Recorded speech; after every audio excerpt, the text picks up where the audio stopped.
শ্রীমদ্ ভগবদ গীতার সর্বশেষ অধ্যায় অর্থাৎ অষ্টাদশ অধ্যায়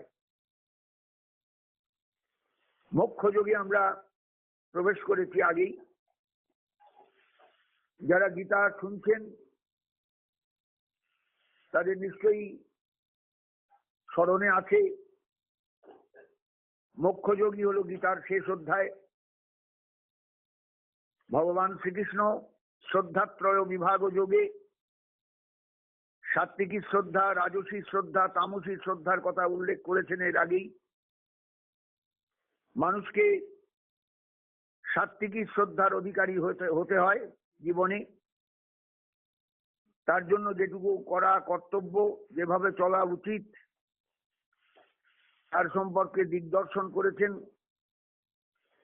এইবার গীতার শেষ অধ্যায়ে তিনি এসেছেন, আমরাও গীতার শেষ অধ্যায়ে প্রবেশ করেছি।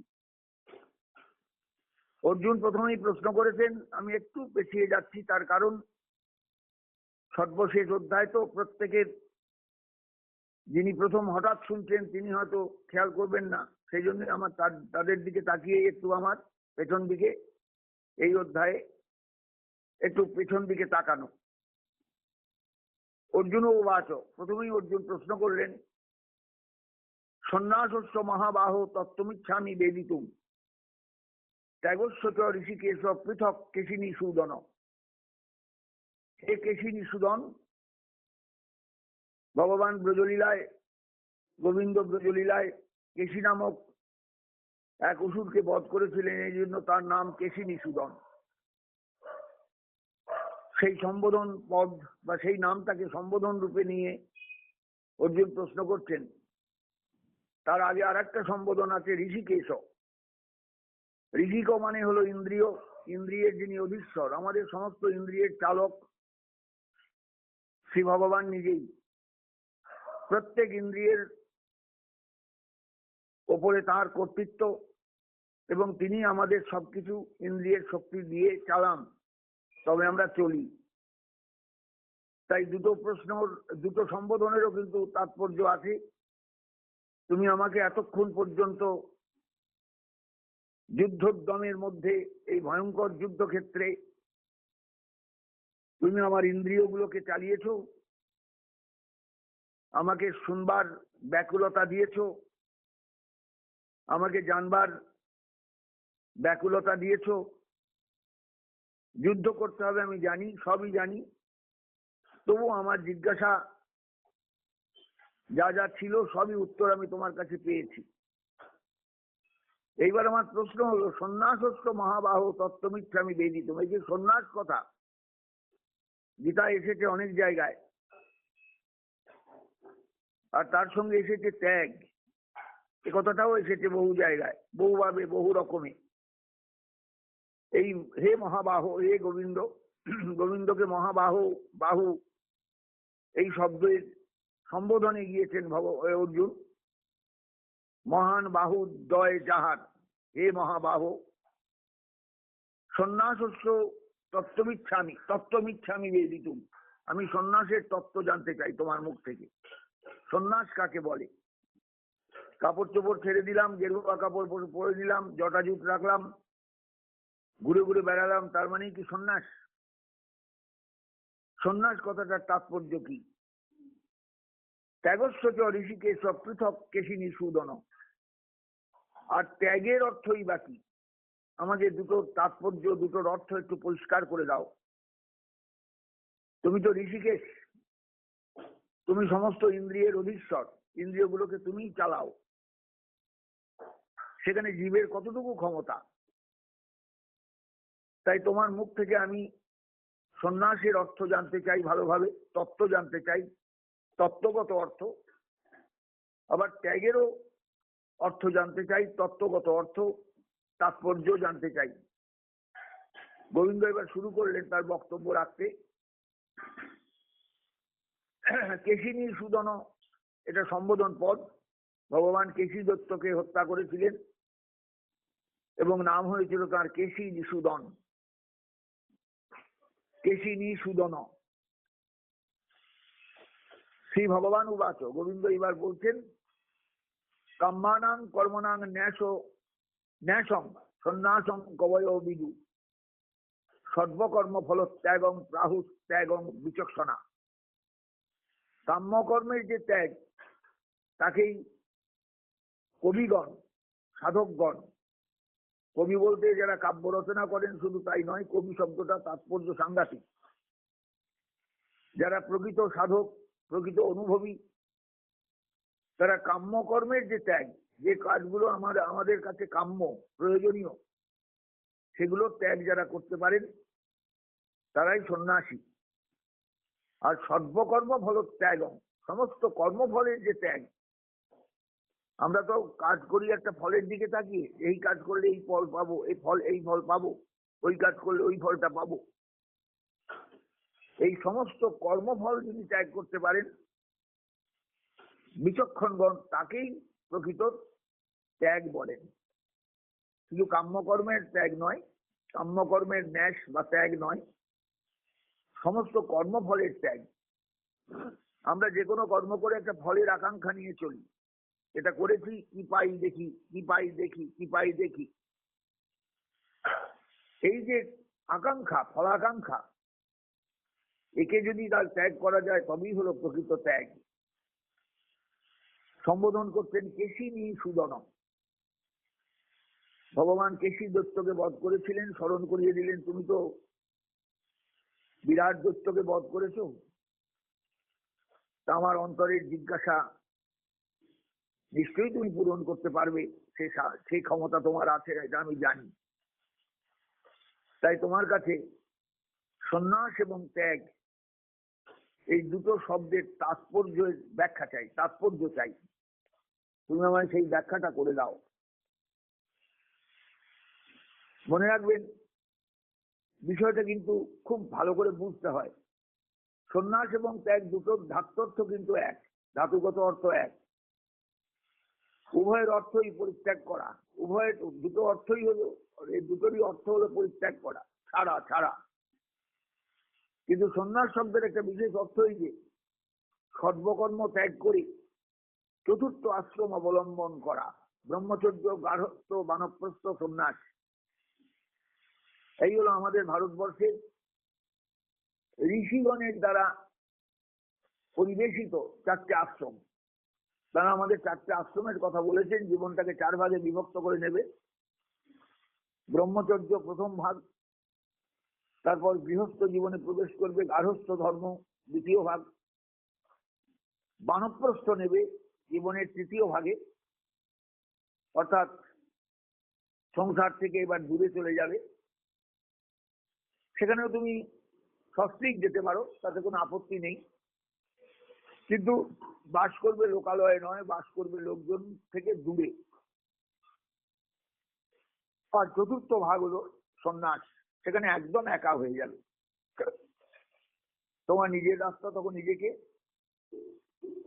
বুঝে নিতে হবে। তাই এই যে চারটে ভাগ, এই চারটে ভাগকেই তার চতুর্থ যে ভাগ, সেই ভাগটাকে বলা হয়েছে সন্ন্যাস। অর্জুনকে মহাবাহু এই শব্দের সম্বোধনে, মহাবাহু, হে মহাবাহু, বাহুদ্বয় যুক্ত, কারণ অর্জুনের তো বাহুই সম্বল, ধনুর্বাণ দুটো বাহু দিয়েই তো চালাতে হয়। এক হাতে ধনু ধারণ করতে হয়, এক হাতে বাণ নিয়ে চালাতে হয়। কাজে হে মহাবাহু, হে মহাবাহুদ্বয় যুক্ত, তোমার মুখে আমি তত্ত্ববিচ্ছা আমি বেরিত, তত্ত্বটা জানতে চাই। কিসের তত্ত্ব? না ত্যাগস্বচ ঋষিকেশ, সন্ন্যাসের এবং ত্যাগের। সন্ন্যাস মানেও ত্যাগ, ন্যাস, ন্যাস মানে ত্যাগ। ন্যাস কথার আবিধানিক অর্থ হলো ত্যাগ। তাহলে সম্যক যে ত্যাগ তাকে সন্ন্যাস বলা হয়েছে। আবার ত্যাগ কথাটাও বহু জায়গায় গীতায় এসেছে। কারণ তোমার মুখ থেকে এই দুটোর তাৎপর্য ভালো করে জানতে চাই। সন্ন্যাস এবং ত্যাগ দুটোর ধাত্মর্থ কিন্তু এক, ধাতুগত অর্থ এক। উভয় অর্থই হলো পরিত্যাগ করা বা ছাড়া। কিন্তু সন্ন্যাস শব্দের একটা বিশেষ অর্থ এই, সর্বকর্ম ত্যাগ করে, সমস্ত কর্ম ত্যাগ করে চতুর্থ আশ্রম অবলম্বন করা। সন্ন্যাস শব্দের অর্থ হলো সমস্ত কর্ম ত্যাগ করে জীবনের শেষ ধাপে গিয়ে দাঁড়ানো। ব্রহ্মচর্য, গার্হস্থ, বানপ্রস্থ, সন্ন্যাস, এই জন্য চতুর্থ আশ্রম। এই চতুর্থ আশ্রম শাস্ত্রবিহিত এবং সন্ন্যাস অবলম্বন ব্যতীত মোক্ষ লাভ হয় না, এই মতটাও কিন্তু সর্বজন পরিচিত বা সুপ্রচলিত। অর্জুনও মনে করেছিলেন শ্রী ভগবান অবশ্যই এই কথা শেষে বলবেন, কিন্তু তিনি এ পর্যন্ত কোথাও কর্মত্যাগের উপদেশ দিলেন না। সন্ন্যাস মানে তো ত্যাগ, তাহলে কর্মত্যাগ ও ত্যাগ, এটা ত্যাগ না করলে সন্ন্যাস হবে না। কিন্তু অর্জুনকে কোথাও তিনি কর্মত্যাগের কথা বলেননি। তিনি আরো এই কথা বললেন যে যিনি আকাঙ্ক্ষা ত্যাগ করেন তিনি নিত্য সন্ন্যাসী। নিত্য সন্ন্যাসী যৌন দেশটি ন কাঙ্ক্ষতি। তিনি নিত্য সন্ন্যাসী, যিনি কাউকে দেশ করেন না, কিছু চান না, কিছু প্রার্থনা করেন না, কোনো কামনা যার নেই। সেই জন্যই অর্জুন প্রশ্ন করলেন যে তিনি ত্যাগ ও সন্ন্যাস এই শব্দ দুটো কি অর্থে ব্যবহার করেছেন, জানতে চাইলেন গোবিন্দের কাছে। এদের মধ্যে অর্থগত কোনো পার্থক্য আছে কিনা সেটাও তার জানার বড় ব্যাকুলতা।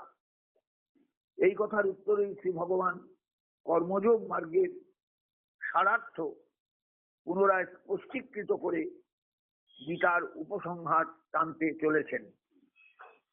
কর্মযোগের যে বিষয়টা, কর্মযোগ মার্গের যে সারার্থটা, তাকে পরিষ্কার করে অর্জুনের কাছে তিনি গীতার সমাপ্তি টানতে চলেছেন। অর্জুন প্রশ্ন করছেন, দেখুন প্রথম শ্লোক, আমি গিয়েছি যদিও তবু আবার যাচ্ছি, কারণ একটু মাঝখানে সময়ের ব্যবধান এসে গিয়েছে, সেই জন্যই আমি একটু যাচ্ছি পেছন দিকে। কারণ গীতার আলোচনা একাধিকবার হলেও তো কোনো আপত্তির কিছু নেই। গীতা সুগীতা কর্তব্য, গীতাকে সুগীতা করবে, একবার কেন বহুবার গীতার আলোচনা করবে, সুন্দরভাবে গীতাকে নেবে জীবনে। অন্য কোনো শাস্ত্রের দরকার নেই, কারণ পদ্মনাভ শ্রী গোবিন্দের মুখপদ্ম থেকে এই গীতার আবির্ভাব। সন্ন্যাসস্য মহাবাহ তত্ত্বমিচ্ছামি বেদিতুম ত্যাগস্য চ ঋষিকেশ পৃথক কেশিনী সুদন। সন্ন্যাস এবং ত্যাগ এই দুটোরই ধাত্মর্থ এক। উভয় অর্থই হলো পরিত্যাগ করা বা ছাড়া। কিন্তু সন্ন্যাস শব্দের একটা বিশেষ অর্থ এই যে সর্বকর্ম ত্যাগ করে চতুর্থ আশ্রম অবলম্বন করা। এই চতুর্থ আশ্রম শাস্ত্রবিহিত এবং সন্ন্যাস অবলম্বন ব্যতীত মোক্ষ লাভ হয় না, এই মত সুপ্রচলিত।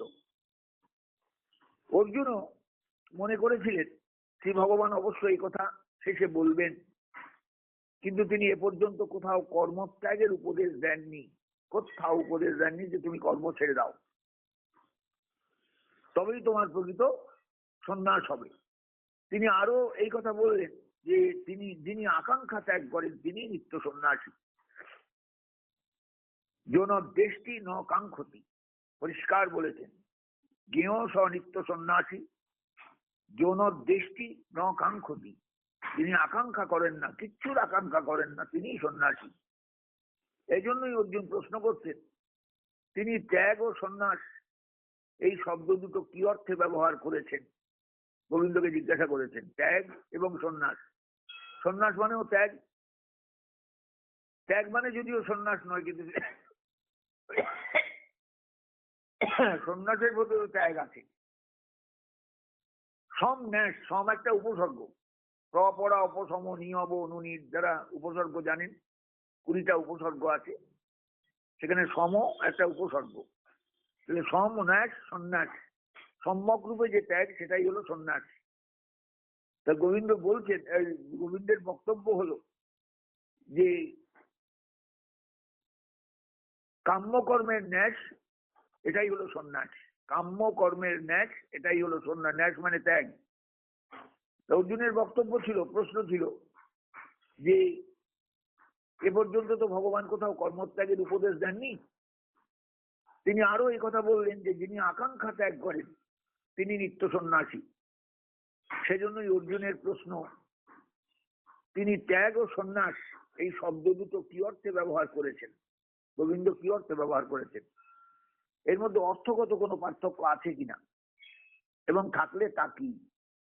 এই কথার উত্তরেই শ্রী ভগবান কর্মযোগ মার্গের সারার্থ পুনরায় স্পষ্টীকৃত করে গীতা শাস্ত্রের উপসংহার টানছেন, গীতার উপসংহার বা সমাপ্তি টানছেন। কি কি কি কি কথা বলে না, ত্যাগ ও সন্ন্যাস এই শব্দ দুটোর কোনো পার্থক্য আছে কি না। শ্রী ভগবান উবাচ, তাহলে অর্জুনের প্রশ্নটা নিশ্চয়ই আশা করি প্রত্যেকে বুঝতে পেরেছেন যে হে মহাবাহ, গোবিন্দকে সম্বোধন করে বলছেন, এটা সম্বোধন পদ। সন্ন্যাসস্য তত্ত্ব ইচ্ছামি বেদিতুম, আমি জানতে চাই সন্ন্যাসের তত্ত্ব কি, সন্ন্যাস শব্দের প্রকৃত তাৎপর্য কি, আর ত্যাগেরই বা কি প্রকৃত তাৎপর্য। সেখানে একটা সম্বোধন আছে, কেশিনী সুদন, তুমি কেশী দত্তকে বধ করেছো, তোমার ক্ষমতা তো জানি, তুমি বিরাট ক্ষমতার অধিকারী, অতএব তুমি পারবে, তুমি অবশ্যই সমর্থ হবে আমাকে এই জায়গাটা বোঝাতে, এই জায়গাটা জানাতে, এই জায়গাটা পরিষ্কার করতে। ত্যাজ্যং দোষবোদিত্যেকে কর্ম প্রাহুর মনীষিণাম, ত্যাজ্যং দোষবোদিত্যেকে কর্ম প্রাহুর মনীষিণাম। কোন কোন পণ্ডিত, বিশেষ করে সাংখ্য শাস্ত্রের পণ্ডিত যারা, তারা বলেন যে ত্যাজ্যং দোষবোদিত্যেকে, কর্ম মাত্রই ত্যাগ করা দরকার। কেন না, দোষযুক্ত কর্মের মধ্যে দোষ থাকবেই।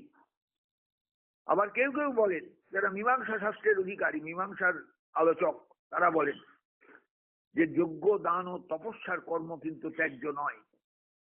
পরিষ্কার বলছে, যজ্ঞ দান ও তপকর্ম ন ত্যায্য ইতি চ অপরে, ইতি চ অপরে। এই অপরে মানে সাংখ্য শাস্ত্রের যারা অনুসরণকারী তাদের বক্তব্য। নিশ্চয়ই বুঝতে পেরেছেন সবাই। ত্যাজ্যং দোষবোদিত্যেকে কর্ম প্রাহুর মনীষিণ, সাংখ্যের পণ্ডিতগণ, সাংখ্য শাস্ত্রের পণ্ডিতগণ, তারা বলেন যে কর্মমাত্রই দোষযুক্ত, অতএব ত্যায্য।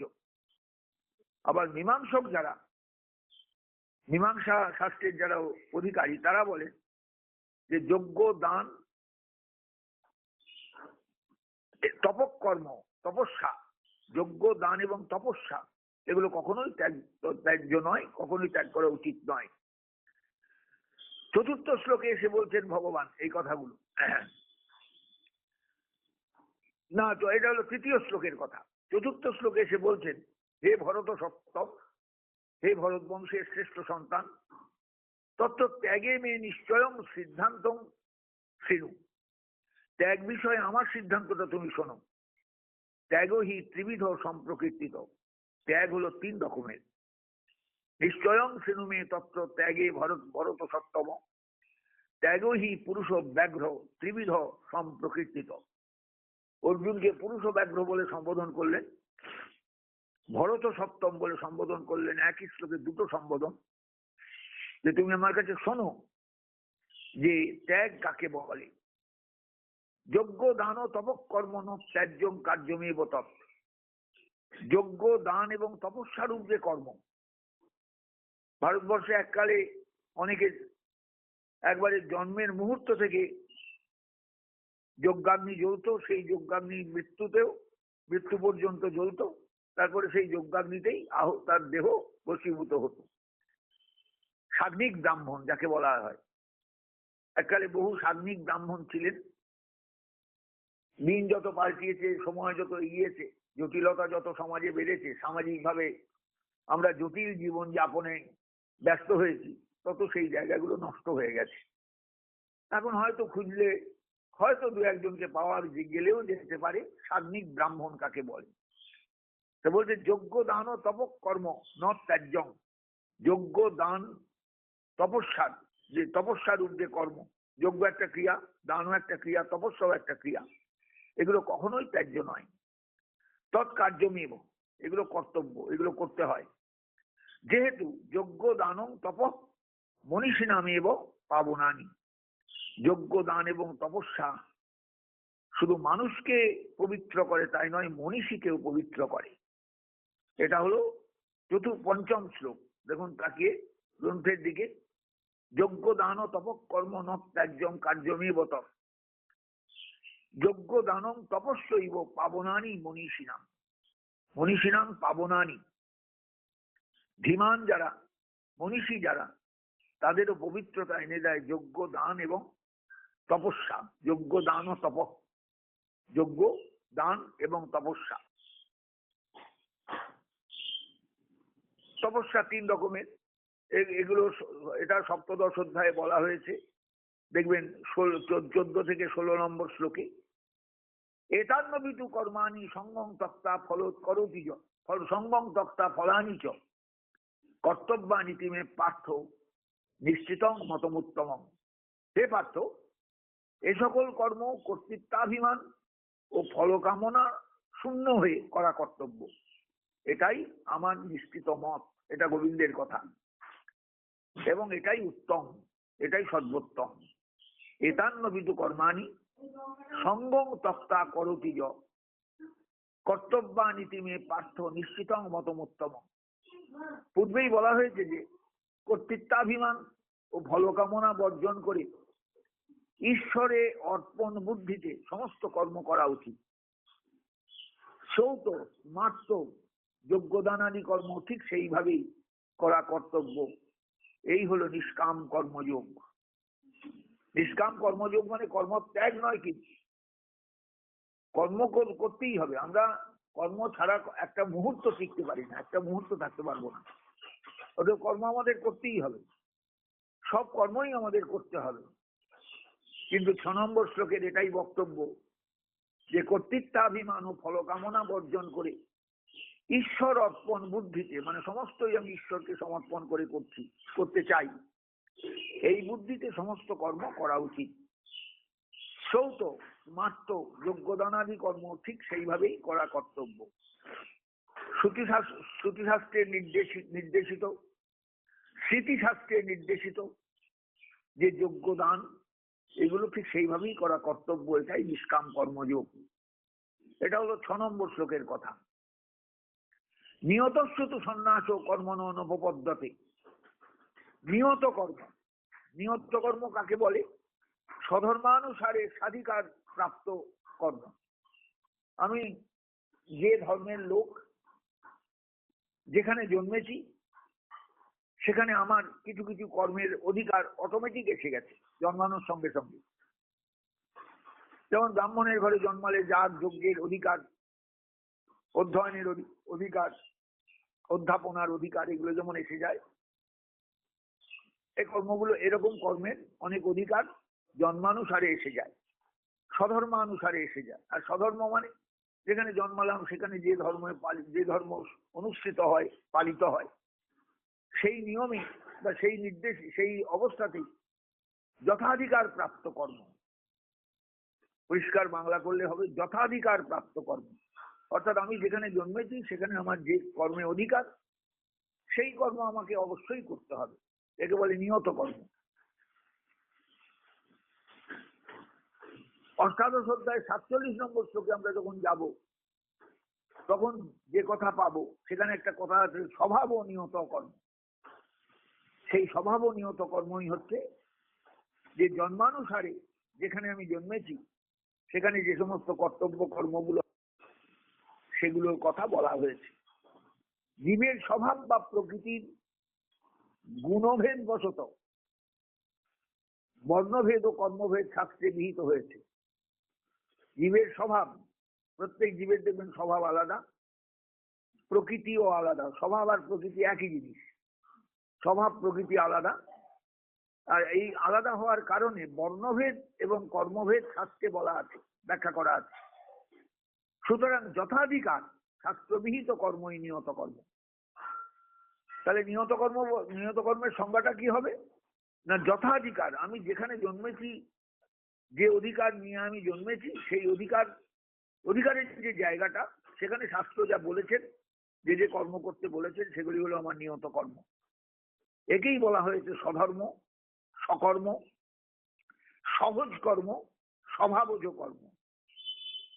এটাই হলো অষ্টাদশ অধ্যায়ের বক্তব্যের সঙ্গে একটু আমি বিষয়টাকে বোঝাবার চেষ্টা করলাম। পরিষ্কার বলছে নিতান্তবিত কর্মাণি সঙ্গং তক্তা ফলানি চ কর্তব্যানি তিমে পার্থ নিশ্চিতং মতমুত্তম। 6 নম্বর শ্লোকের ব্যাখ্যা হলো কর্তৃত্বাভিমান ও ফলকামনা বর্জন করে ঈশ্বর অর্পণ বুদ্ধিতে সমস্ত কর্ম করা উচিত। শ্রুতিশাস্ত্র সম্মত, স্মৃতিশাস্ত্র সম্মত যোগ্যদানাদি কর্ম ঠিক সেইভাবেই করা কর্তব্য। এটাই হলো নিষ্কাম কর্মযোগ, নিয়ত কর্ম। এতান্নবিত কর্মাণি সঙ্গং তক্তা ফলানি চ কর্তব্যানি তিমে পার্থ নিশ্চিতং মতমুত্তম। নিয়তস্যতু সন্ন্যাস কর্মণ নোপবদ্ধতে। এটা হলো 7 নম্বর শ্লোক। স্বধর্ম বলে যে কর্ম নির্দিষ্ট আছে সেই কর্ম ত্যাগ করা কর্তব্য নয়, এটা নিয়ত কর্ম। মোহবশত সেই কর্ম ত্যাগ করলে তামস ত্যাগ হয়ে যায়, প্রকৃত ত্যাগ হয় না, তামস ত্যাগ হয়ে যায়। পরিষ্কার বলছেন 7 নম্বর শ্লোকের ব্যাখ্যায়, নিয়তস্যতু সন্ন্যাস ও কর্মণ অনুপপদ্ধতে। যেটা নিয়ত কর্ম, অর্থাৎ নিয়ত কর্ম মানেই হলো স্বধর্ম বলে যে কর্ম নির্দিষ্ট আছে। আমি ব্রাহ্মণের ঘরে জন্মেছি, আমার স্বধর্ম বলে কিছু কর্ম নির্দিষ্ট আছে যেটা অব্রাহ্মণকে করতে হয় না। সেই রকম যে ক্ষত্রিয় সন্তান তার কিছু স্বধর্ম নির্দিষ্ট আছে। সেইভাবেই সেই যিনি যে জায়গায় জন্মেছেন সেই জায়গায় জন্মানোর কারণে তার যে কর্ম নির্দিষ্ট সেই কর্ম ত্যাগ করা কখনোই কর্তব্য নয়। মোহবশত যদি সেই কর্ম ত্যাগ করা হয় তাহলে সেই ত্যাগটা কিন্তু প্রকৃত ত্যাগ হবে না, সেটা তামসিক ত্যাগ হয়ে যাবে। এটাই হলো গোবিন্দের শ্রীমুখের বাণী। নিয়তস্যতু সন্ন্যাস কর্মণ অনুপপদ্ধতি মহাত্মস্য পরিত্যাগ তামস পরিকীর্তিত। দুঃখ মিত্যেব যৎকর্ম কায়ক্লেশ ভয়াত্মজে। দুঃখম ইতি এব, দুঃখকর মনে করে, দুঃখকর এই কাজটা করতে গেলে খুব কষ্ট হবে, অতএব দৈহিক ক্লেশের ভয়ে, কায়ক ক্লেশ ও ভয়াত মানে দৈহিক ক্লেশের ভয়ে যদি সেই কর্ম কেউ ত্যাগ করেন, স রাজসং ত্যাগং কৃত্তা, এই ত্যাগটা হবে রাজসিক ত্যাগ। ত্যাগ ফল ন লভেন, তিনি ত্যাগের ফল লাভ করবেন না। ত্যাগ করলেন কিন্তু ত্যাগের কোনো ফল তিনি পাবেন না। তার কারণ এটা তিনি ত্যাগ করেছেন বাধ্য হয়ে। বাধ্য হয়ে দুঃখ মিতি এব, দুঃখ আসবে, দুঃখ মিতি এসব পরিষ্কার বলছেন না, ইতি এব দুঃখ আছে, দুঃখ আসবে, কষ্ট আসবে। তাই কায়ক ক্লেশ ভয়া, দৈহিক ক্লেশের ভয়ে কর্ম তদের, যিনি কর্তব্য কর্ম ত্যাগ করেন, এই কর্ম মানে কিন্তু কর্তব্য কর্ম যেটা অবশ্যই করতে হবে, তিনি কিন্তু রাজসিক ত্যাগ করে, সেটা হলো রাজসিক ত্যাগ, তিনি ত্যাগের কোনো ফল পাবেন না, এটা সাত্বিক ত্যাগ হলো না। দুঃখ মিত্যেব যৎকর্ম কায়ক ক্লেশ ভয়াত্মজেত কৃত্তা রাজসং ত্যাগম নৈব ত্যাগ ফলং লভে। এখানে ত্যাগের কোনো ফল তার জন্য নির্দিষ্ট নেই বা নির্দিষ্ট থাকবে না। কার্যবৃত্তেব যৎকর্ম নিয়তম ক্রিয়তে অর্জুন। কর্মানুষ্ঠান দুঃখকর মনে করে কায়িক ক্লেশের ভয়ে, এটা হলো 8 নম্বর শ্লোক। 8 নম্বর শ্লোকের ব্যাখ্যাটা আসেনি। দুঃখ মিত্যেব যৎকর্ম কায়ক ক্লেশ ভয়াত্মজেত সকৃত্তা রাজসং ত্যাগং নৈব ত্যাগ ফলং লভেত। বলছেন কর্মানুষ্ঠান দুঃখকর মনে করে কায়িক ক্লেশের ভয়ে, কর্মানুষ্ঠান দুঃখকর, যে কর্মটা করতে হবে আমার সেটা খুব কষ্টের, খুব কষ্ট হবে আমার, অতএব কর্ম ত্যাগ করলাম, এটা কিন্তু ঠিক ত্যাগ হলো না। যে ত্যাগ করতে বলা হয়েছে গীতায় সেই ত্যাগ হলো না, এটাকে রাজসিক ত্যাগ বলে। যিনি এইভাবে কর্মত্যাগ করবেন তিনি প্রকৃত ত্যাগের ফল কখনোই পাবেন না। 8 নম্বর শ্লোকের কথা। এবার 9 নম্বর শ্লোকে এসে ভগবান বলছেন কার্যবৃত্তেব যৎকর্ম নিয়তং ক্রিয়তে অর্জুন। অর্জুন কর্তৃত্বাভিমান ও ফলকামনা ত্যাগ করে কেবল কর্তব্য বলে যে বিহিত কর্ম, সেটাই হলো বিহিত কর্ম করা হয়, সেটাই হলো সাত্বিক ত্যাগ। সাত্বিক ত্যাগ কি? কর্তৃত্বাভিমান ফলকামনার ত্যাগই হলো সাত্বিক ত্যাগ, কর্মত্যাগ নয়। সাত্বিক ত্যাগটা কাকে বলে? সাত্বিক ত্যাগ হলো কর্তৃত্বাভিমান ত্যাগ আর ফলকামনার ত্যাগ। আমরা কোনো কর্ম করেই ফলের দিকে তাকাই, ফলটা কি পাবো, আর কাজটা কে করছে? আমি করছি, আমি করছি, আমি করেছি, আমি করেছি, আমি করেছি। দুটোই আমার তো রইল, কর্তৃত্বাভিমানও রইল, ফলকামনার ফলকামনাও রইল। তাহলে এটা কিন্তু প্রকৃত কর্মত্যাগ হলো না। কর্মত্যাগ আমি জানলামও না, চিনলামও না, করতেও পারলাম না। বিষয়টা বুঝবেন খুব ভালো করে, খুব ভালো করে। কার্যমিত্তে যৎকর্ম কায়ক নিয়তং ক্রিয়তে অর্জুন। কর্তব্য বুদ্ধিতে যে কাজ করতে হয় আমাদের, সঙ্গম তক্তা ফলং চৈব সত্যাগ ও সাত্বিক মত। 9 নম্বর শ্লোকে বলছেন অর্জুন, কর্তৃত্বাভিমান ও ফলকামনা ত্যাগ করে কেবল কর্তব্য বলে যে বিহিত কর্ম করা হয়, কর্তব্য বলে যে বিহিত মানে নির্দিষ্ট কর্ম করা হয়, সেটাই হলো সাত্বিক ত্যাগ। অর্থাৎ কর্তৃত্বাভিমান ও ফলকামনার ত্যাগই সাত্বিক ত্যাগ, কর্মত্যাগ নয়। নদ্দেষ্ট কুশলং নদ্দেষ্ট অকুশলং কর্ম কুশলে নানুসজ্জতে ত্যাগী সত্য সমাবিষ্ট মেধাবী ছিন্ন সংশয়। মেধাবী ছিন্ন সংশয় শ্লোকটা হলো 10 নম্বর শ্লোক। সত্যগুণ বিশিষ্ট, স্থিরবুদ্ধি, সংশয় শূন্য, পূর্বোক্ত সাত্বিক ত্যাগী পুরুষ দুঃখ কর্মেও দেশ করেন না। কষ্ট হলেও কর্মের প্রতি তার ঘৃণা থাকে না, এবং সুখকর কর্মেও আসক্ত হন না। অর্থাৎ রাগদ্বেষ থেকে বিমুক্ত থেকে কেবল কর্তব্যবোধে কর্ম করে থাকেন। এই হলো সাত্বিক ত্যাগীর লক্ষণ। সাত্বিক ত্যাগীর লক্ষণ মনে রাখবেন। ত্যাগ করলেই হলো না, আমি পারলাম না তাই করলাম না, এটা ত্যাগী নয়, কিন্তু প্রকৃত ত্যাগী নয়। ব্যাপারটা বুঝতে পারছেন? আমার কষ্ট হবে তাই করলাম না, এটাও ত্যাগীর লক্ষণ নয়। ত্যাগী হলেন তিনি সত্যগুণ বিশিষ্ট, স্থিরবুদ্ধি, সংশয় শূন্য, পূর্বোক্ত সাত্বিক ত্যাগী পুরুষ দুঃখকর কর্মেও দেশ করেন না। দুঃখ কর্মটা কষ্টদায়ক, কিন্তু কখনো তিনি তাকে ঘৃণা করেন না।